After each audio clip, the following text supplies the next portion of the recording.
Assalamualaikum warahmatullahi wabarakatuh. Waalaikumsalam warahmatullahi wabarakatuh. Selamat siang teman-teman semua, shalom.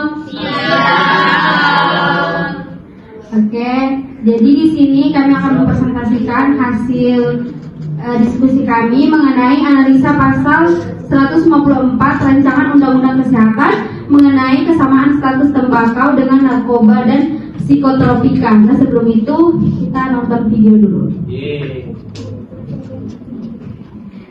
Baik, sebelumnya izin teman-teman semua. Jadi di sini saya akan menjelaskan terlebih dahulu latar belakang kelompok kami memilih rancangan undang-undang dan bukan undang-undang. Karena apa? Kami melihat potensi besar bahwa jika undang-undang ini disahkan, maka ini akan berdampak baik terhadap keberlangsungan kesehatan dan juga kesejahteraan masyarakat di Indonesia. Nah, berikut adalah video kenapa sih kita tuh harus mengesahkan rancangan undang-undang ini dan perlu terhadap masyarakat, bukan kepada pemerintah. Silakan yang lain.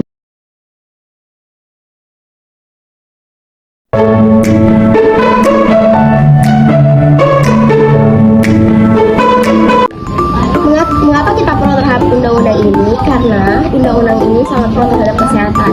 Kebanyakan orang hanya berpatok kepada anggaran yang masuk dan anggaran pembelanjaan daerah yang masuk. Tetapi yang perlu kita perhatikan dan jadi concern di sini adalah bahwa kesehatan masyarakat di Indonesia yang perlu diperhatikan dalam skala yang panjang.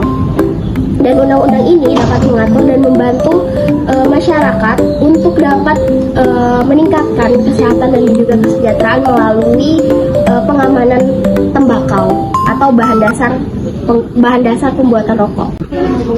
Karena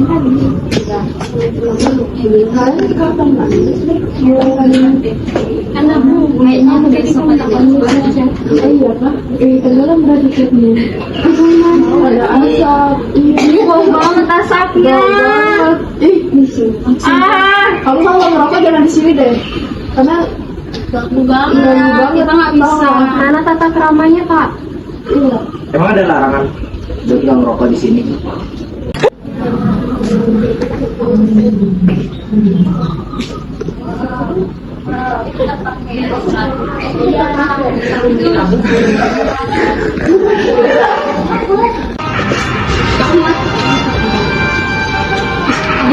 Keren banget kayaknya kalau aku juga merokok. Pengen deh merokok juga.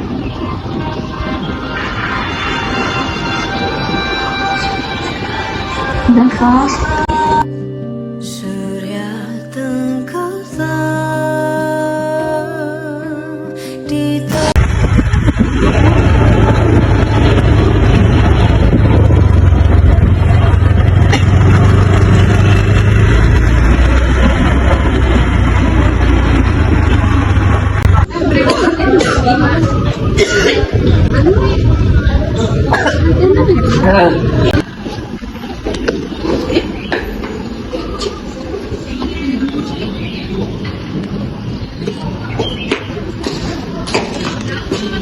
하지만 난 말야 너의 밖에선 살 수 없어 내게 너 하나로 물든 시간만이 흘러갈 뿐이야 사랑해요.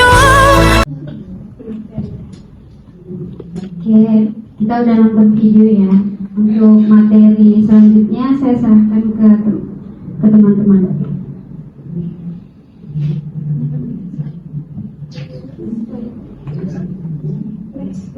Siapa yang mau presentasi nih, siapa?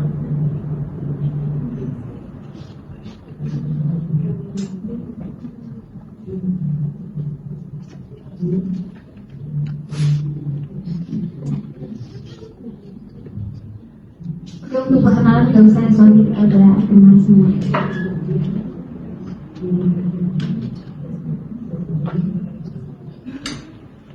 Oke, selanjutnya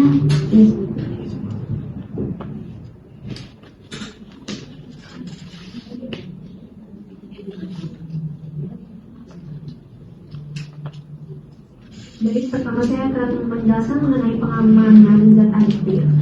Produksi, peredaran, dan penggunaan zat adiktif diarahkan agar tidak mengganggu serta membahayakan kesehatan individu, keluarga, masyarakat, serta lingkungan.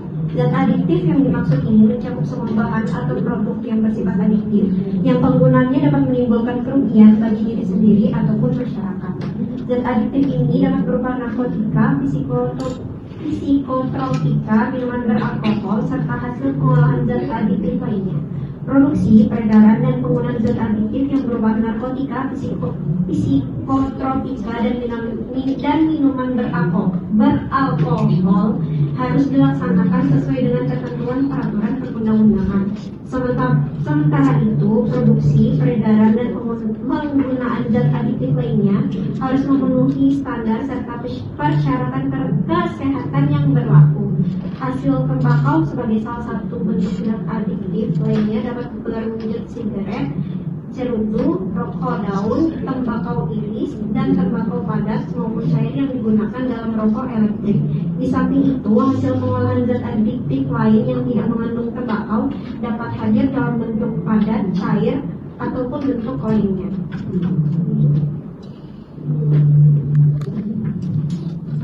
Selanjutnya akan dijelaskan oleh Hanis.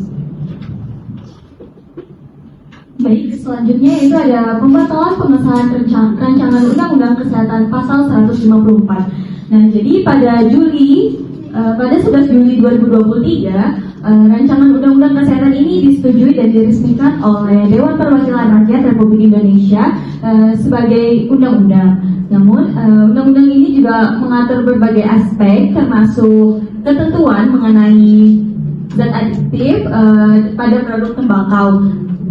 Tetapi karena sulitnya mendorong pemerintah dalam membuat aturan yang mendukung perlindungan kesehatan masyarakat, maka perlu untuk mengekspos strategi yang digunakan oleh industri tembakau dalam menggunakan regulasi kesehatan Indonesia. Dan harapan kami temuan ini dapat dijadikan bahan pertimbangan oleh pemerintah dalam memastikan bahwa kebijakan kesehatan terlindungi dari intervensi kepentingan oleh industri. Selanjutnya akan dijelaskan oleh Fauzia.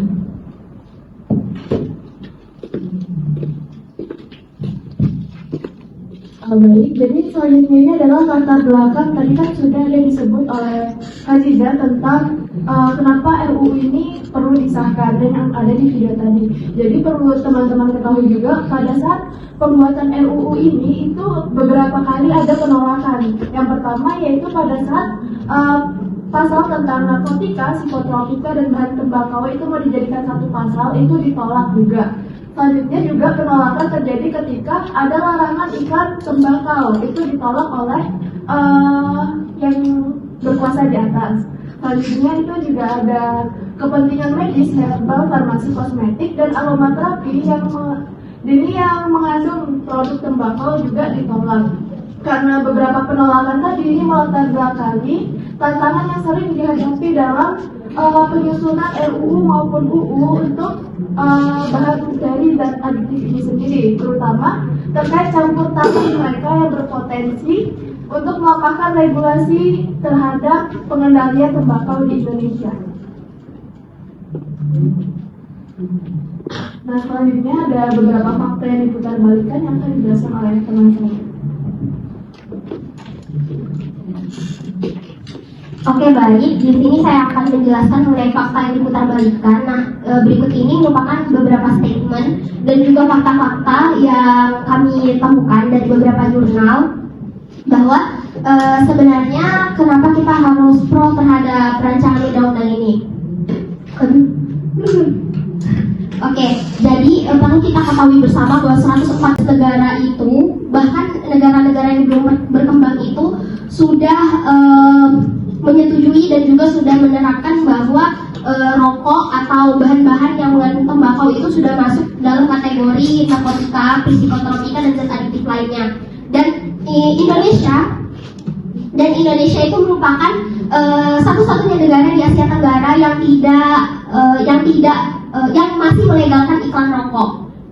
Nah, statement yang pertama itu bahwa regulasi ini itu akan membuat para pekerja di PHK dan meningkatkan angka pengangguran. Nah, bisa kita lihat fakta di sini bahwa jauh sebelum rancangan undang-undang kesehatan itu disusun, para pekerja itu banyak yang sudah di PHK dari tahun 2013 sampai 2017 10,9% orang itu sudah di PHK, yaitu jumlahnya sebanyak 362.933 orang. Lalu ditambah lagi di tahun 2017 itu 323.380 orang juga sudah di PHK.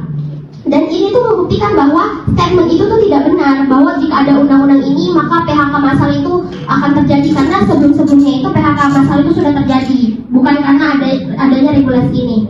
Selanjutnya itu statement bahwa produktivitas tembakau di Indonesia itu dilakukan secara legal dan menjadi penopang 6 juta tenaga kerja mulai dari sektor perkebunan, manufaktur hingga industri kreatif. Selain itu, cukai hasil tembakau atau cukai rokok itu telah memberikan 11% kepada penerima APBN negara setiap per tahunnya.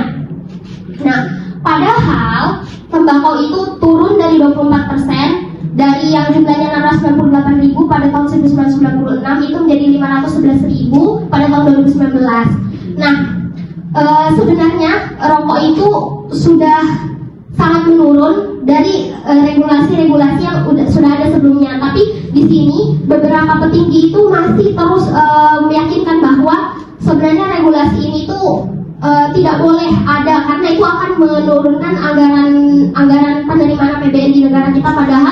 Padahal dari data ini itu mengindikasikan semakin sedikit lahan pertanian semusim yang dimanfaatkan untuk tembakau. Jadi produksi tembakau di Indonesia itu sudah menurun setiap tahunnya.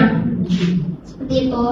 Selanjutnya fakta-fakta ini tuh bukan disampaikan oleh orang-orang yang kacang-kacang gitu loh. Fakta-fakta ini tuh disampaikan oleh orang-orang yang berpendidikan, status sosialnya tuh tinggi. Jadi ini tuh menjadi statement yang kuat gitu di masyarakat, dan itu tuh banyak menginfluence masyarakat. Padahal statement ini tuh gak benar. Bahkan ada salah satu statement yang akan dijelaskan nanti oleh Rangga itu tuh disampaikan langsung oleh dokter, dan itu sebenarnya sangat disayangkan sekali, karena rancangan undang-undang ini harusnya disahkan karena masyarakat itu butuh undang-undang ini untuk meminimalisir berbagai masalah kesehatan di Indonesia. Selanjutnya akan disampaikan oleh Rangga.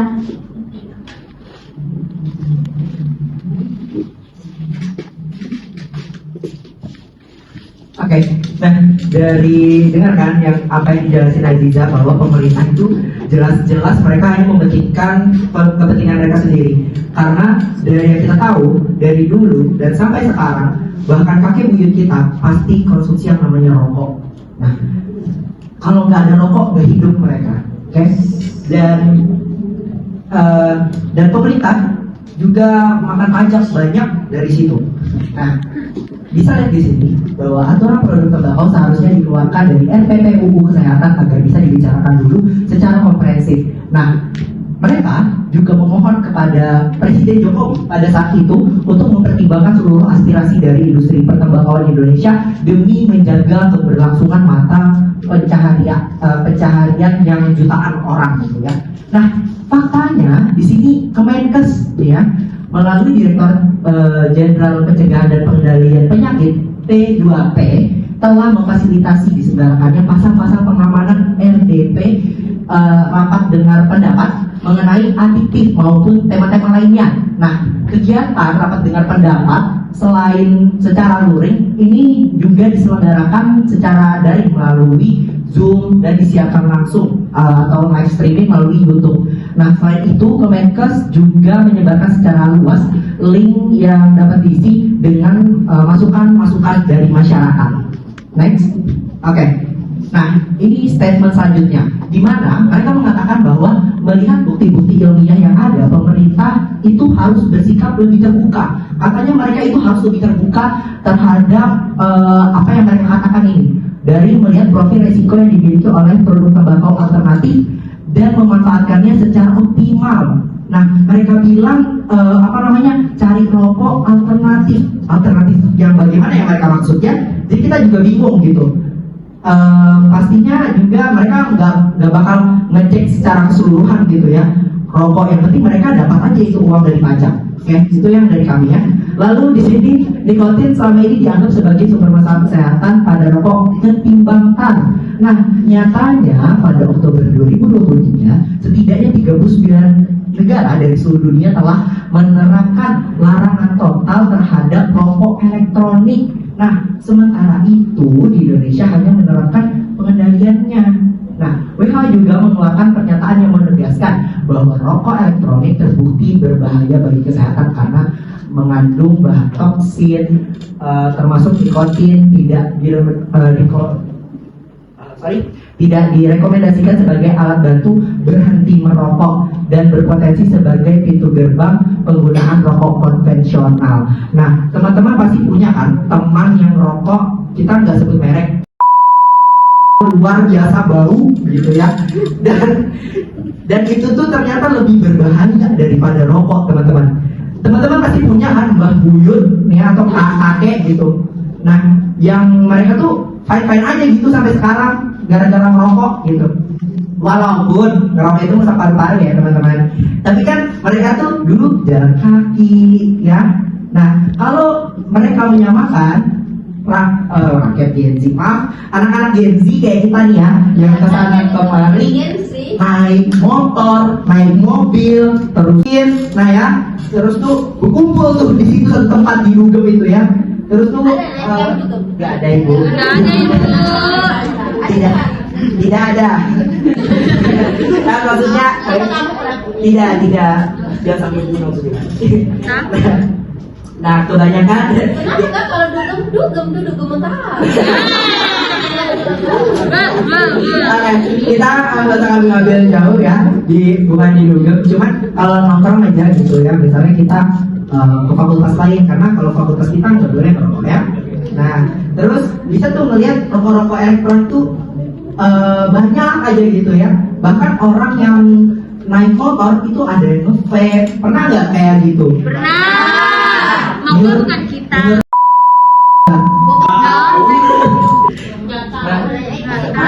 Mereknya ya. Nah, Nggak usah sebut merek, nanti mereka di endorse. nanti kita Nah, begitu teman-teman. Jadi sebenarnya ini bisa menjadi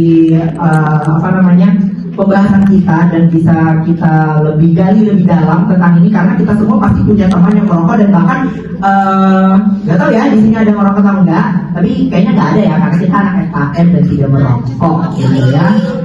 Dan kita selalu mengupayakan bahwa kita tuh adalah agent of change, apalagi kita nih di bagian preventif. Jangan merokok, tapi kita sendiri ngerokok, itu kayak ya gitu ya. Oke, teman-teman, next. Oke.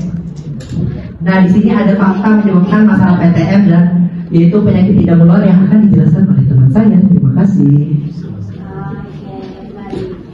Maksimalkan ya, waktunya 10 menit lagi ya.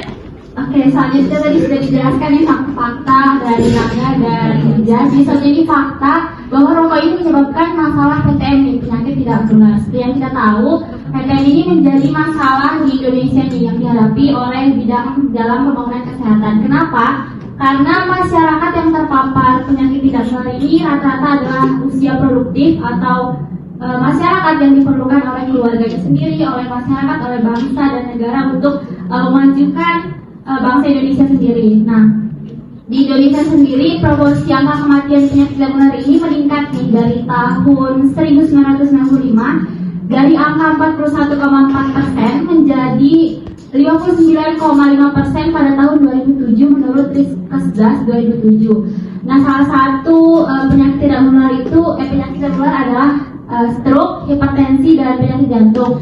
Nah, dari penyakit-penyakit tersebut, rokok ini terbukti sebagai faktor risiko utama penyakit tersebut dengan angka kesakitan sebesar 12,1% untuk stroke, 31,7% untuk penyakit hipertensi, dan 0,3% untuk penyakit jantung menurut Riskesdas tahun 2013. Jadi konsumsi rokok ini sendiri dapat menyebabkan terjadinya penyakit tidak menular seperti gangguan pernapasan, asma, penyakit jantung dan pembuluh darah, stroke dan kanker paru-paru. Selanjutnya saya kembalikan kepada moderator. Oke, kita berikan aplaus ya. Yang ditangkap oleh pemerintah kita pemerintah. Kenapa kemudian sekarang dari perpanjangan tangan di berbagai macam rumah sakit itu program yang namanya KJSU, ya, kanker, jantung, stroke, dan uronefrologi. Karena ini semua adalah efek dari salah satunya penyakit-penyakit non-communicable disease. Faktor dari rokok bisa menyebabkan stroke, jantungnya apa, dan segala macam, ya. Jadi silakan diskusi dimanfaatkan dengan baik. Kurang lebih mungkin 5 menit ke depannya bisa bertanya karena masih ada satu kelompok yang akan tampil. Oke, baik, selanjutnya silakan. Penegasan ulang, pada dasarnya terdapat banyak kesalahpahaman yang membuat masyarakat pro terhadap pembatalan rancangan undang-undang kesehatan.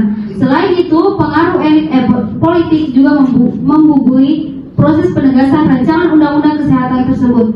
Dampak jangka panjang yang ditimbulkan apabila regulasi ini tidak diterapkan sesuai dengan peraturan serta upaya intervensi yang sejalan akan memberikan dampak yang begitu besar terhadap kos yang harus dikeluarkan negara untuk menangani masalah yang lebih serius yang bertumpu pada kualitas kesehatan sumber daya manusia. Mungkin itu saja dari kami. Untuk teman-teman yang ingin bertanya, kami persilahkan.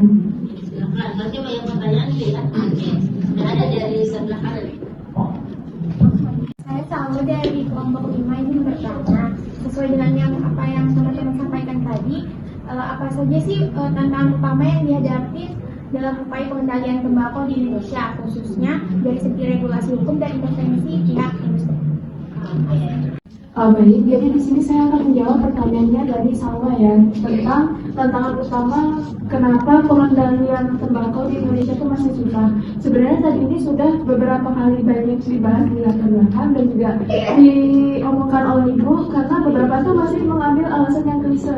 Jadi kalau dari yang saya rangkum, itu yang pertama adanya keterbatasan regulasi, yang dimana penegakan hukum terkait tembakau itu masih lemah di Indonesia.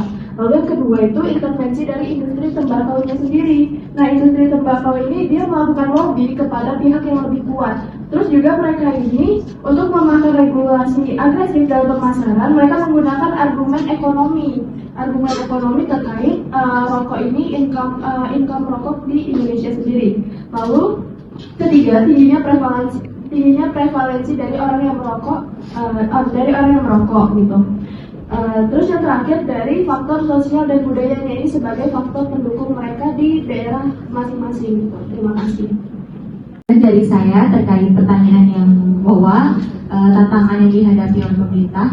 Jadi kan rokok ini ada kawasan tanpa merokok. Nah, itu juga diatur oleh Peraturan Daerah Nomor 1 Tahun 2022 tentang kawasan tanpa rokok. Nah, kawasan tanpa rokok ini telah ditetapkan untuk melarang kegiatan merokok di tempat-tempat umum. Namun, implementasinya itu masih kurang dan masih perlu ada perbaikan. Jadi, mungkin ini menjadi tantangan dalam upaya menghadapi tembakau itu tadi.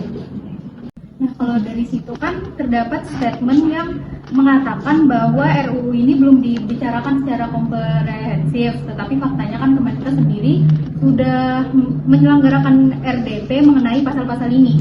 Tetapi fakta yang saya temukan itu terdapat artikel-artikel yang menyebutkan bahwa ada seperti Asosiasi Petani Tembakau Indonesia yang merasa belum dilibatkan gitu dalam perancangan undang-undang ini. Nah, menurut teman-teman sendiri bagaimana sih tanggapan teman-teman mengenai perlibatan mengenai pihak asosiasi ini dengan pembuatan rancangan undang-undang ini? Mau menjawab pertanyaan singkat ya, karena waktu semakin habis ya, sedangkan kelompok 6 belum mencapai. Jadi tadi Novika bilang kan kalau misalkan ada asosiasi tembakau ya yang nggak masuk ke dalam rapatnya itu, nah kita tuh tidak bisa memungkiri bahwa misalkan tidak semua masyarakat di Indonesia itu bisa turut serta dalam pembuatan rancangan undang-undang, hanya pemangku kepentingan tertentu, dan tugas dari pemangku kepentingan itu yang berembuk dengan masyarakat untuk mengetahui apakah masyarakat itu pro atau kontra terhadap undang-undang. Dan tidak dipungkiri bahwa karena itu merupakan asosiasi tembakau, nah pasti mereka tuh juga sudah mendapat hasutan dari elit politik, dari pemangku kepentingan yang memang tidak pro terhadap undang-undang ini. Dan khususnya di situ tadi dituliskan bahwa yang sudah mengadakan RDP itu. Maka dari itu seharusnya kita tuh bisa lihat bahwa memang itu merupakan statement-statement yang diputarbalikkan. Maksudnya itu statement-statement yang membuat rancangan undang-undang itu menjadi batal. Jadi kayak apa sih maksudnya asosiasi kayak gitu tuh banyak hasutan-hasutan gitu di dalamnya. Jadi kayak kita tuh nggak bisa ngelihat itu tuh sebagai hal yang bisa diambil gitu loh, hal yang bisa diambil bahwa misalkan mereka tuh emang nggak dapat undangan untuk join tidak dilibatkan. Oke, nanti diperjelas ya dan diberikan notes, tolong betul-betul munculkan data bahwa idealnya prosentasi yang merokok adalah justru masyarakat miskin. Ya itu harus ada datanya nanti di YouTube ya. Artinya kan bisa menjawab kenapa elit politik ini kan berbicara masalah bisnis dan segala macam, tapi tidak sedikit sekali orang-orang yang bahkan yang punya rokok itu nggak ngerokok, yang punya perusahaan. Siapa yang dirusuk masyarakat miskin? Tapi itu tolong datanya dimunculkan ya, sehingga itu bisa menjadi awareness buat kita sebagai masyarakat civil society, sebagai masyarakat, apalagi utamanya mungkin teman-teman di sini laporan teman-teman lakukan pengabdian. Setelah ini pulang ke rumah dan segala macam, entah itu teman, entah apalagi orang tua, saudara, itu tolong dihentikan dari dalam rumah dulu ya untuk berhenti merokok. Oke, baik, kita berikan.